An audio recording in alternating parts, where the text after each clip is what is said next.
Alors, allons-y. Vous savez, avec la mise à jour de YouTube en 2025, il y a pas mal, d'ambiguïté autour du contenu hybride. Plus précisément, comment la plateforme gère-t-elle les vidéos qui mélangent une voix IA générique avec vos propres éléments créatifs? MMHM, oui, c'est clairement un sujet brûlant. Il semble que la grande question soit, un contenu qui utilise une voix IA générique est-il considéré comme 100% IA et donc à risque de démonétisation? Ou peut-il être accepté s'il y a suffisamment d'apport humain? Exactement. Et c'est un peu comme une arme à double tranchant pour les nouveaux créateurs. Tu vois? Par exemple, prenons cet étudiant qui expérimente encore avec une voix IA. Cette incertitude est vraiment stressante, surtout quand tu essaies d'utiliser des outils modernes sans avoir constamment peur d'être pénalisé par l'algorithme. Oui, c'est vraiment stressant en effet. Oui, et le fait que YouTube n'ait pas encore clairement défini les critères n'aide pas, ce qui laisse beaucoup de place à l'inquiétude. Je veux dire, comment décides-tu si ta vidéo est vraiment faite par un humain ou si elle est surtout automatisée? Exactement. Et c'est là que les conseils d'Aconf entrent en jeu. Il suggère, d'ajouter une vraie touche personnelle, comme s'assurer que ton montage, ton script et tes visuels reflètent vraiment ta patte.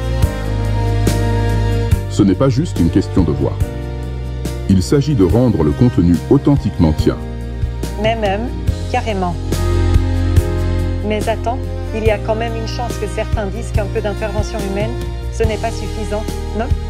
Je veux dire, et si ce n'était qu'un ajout symbolique? Je comprends ce point de vue. Mais l'idée, c'est de vraiment mettre en avant ta personnalité.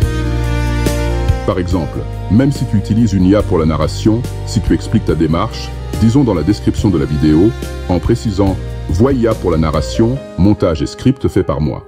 Ça montre à YouTube qu'il y a une vraie intervention humaine et une valeur ajoutée. Même, exactement, oui.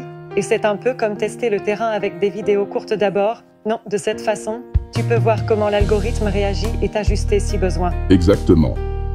Tester et s'ajuster, c'est une bonne stratégie. C'est un peu, comme une sorte d'expérience. Commence petit, vois ce qui fonctionne. Cette méthode permet non seulement de limiter les risques, mais aussi d'affiner ta propre démarche créative. Oui, c'est tout à fait logique. Et puis, si on regarde l'aspect monétisation, la mise à jour est censée protéger les vrais créateurs qui visent ce cap des 1000 abonnés et 4000 heures de visionnage, tout en, pénalisant les contenus purement automatisés et qui manquent d'âme humaine. Absolument. Ça encourage l'authenticité, ce qui est essentiel. En plus, Acon met même les créateurs au défi de montrer comment ils intègrent l'IA dans leur travail. C'est, un appel à l'action pour une communauté animée par la créativité. Même, totalement. La transparence. J'apprécie ce défi. Cela encourage vraiment tout le monde à examiner comment ils utilisent l'IA, non seulement comme une béquille, mais comme un outil qui améliore leur propre narration. Droite.